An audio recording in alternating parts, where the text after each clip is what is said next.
Ashley, Judd, as I live and breathe, it's great to see you again. Nice to see you too, Tony. I hope you've been keeping well. I think so. I think the last time I saw you was Dolphin's Tale, and I had hair. Now I'm bald. Uh Congratulations on Lazareth. Wow, what a nail biter this is. Good. Was it that way on the page when you got it? When you You got the know, script? Lazarus, when I read the screenplay, which our director co-wrote, it was very quirky to me. It had these really original elements. For example, when my nieces, with whom I live in an isolated cabin out in the woods, apart from society, make decisions, we're egalitarian. We have equal voice. And we're talking about, for example, what to do for the winter for our food. And I propose that we ration because we're living with a lot of scarcity. And so when we vote, we tap on the table. And we have a lot of customs and rituals. And I just thought it was very inventive. So that's what stood out to me when I read the screenplay. Talk to me about the character that you play, Lee.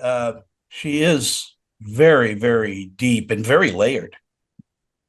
Yeah, so Aunt Lee has a lot of complexity. And one of the things I'm discovering as I talk with people about Lazarus is that they are appreciating the complexity of the character. And also they're being willing to share that there are times they weren't sure if Aunt Lee is wholly likable. And I think that's a very important conversation because moviegoers are challenged by women whom they may not find likable because Hollywood has never allowed women not to be likable. And if they're not, they really stand out and are conversation pieces for decades.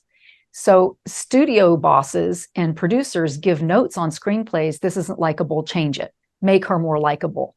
This happens all the time, and as Aunt Lee, I'm driven, I'm protective, I have a sense of purpose and mission. I know exactly what I'm about. And then of course you have this reveal at the end that shows where all of this comes from. And so and then everybody's like, I get it. But those first scenes are like, wow, she's intense.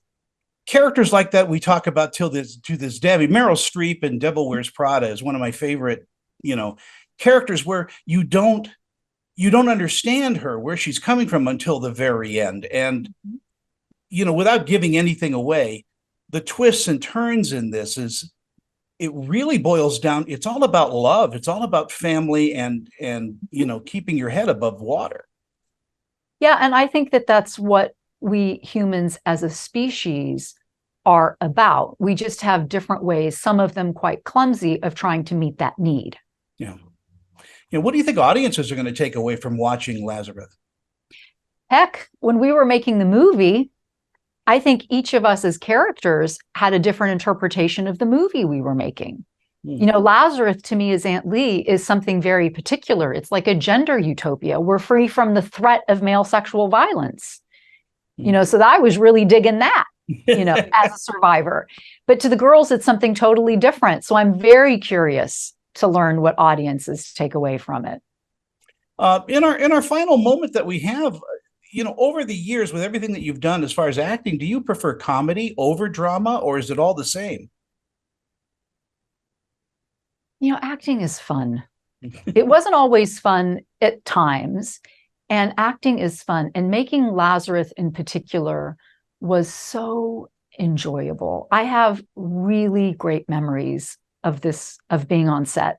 I lived in a tiny home on a nature reserve on a green river with a compost toilet with Sarah Pigeon and Katie Douglas, who are incredible, talented young women. And we played running charades every Saturday night. Wow. It must have been such a fun set to be on.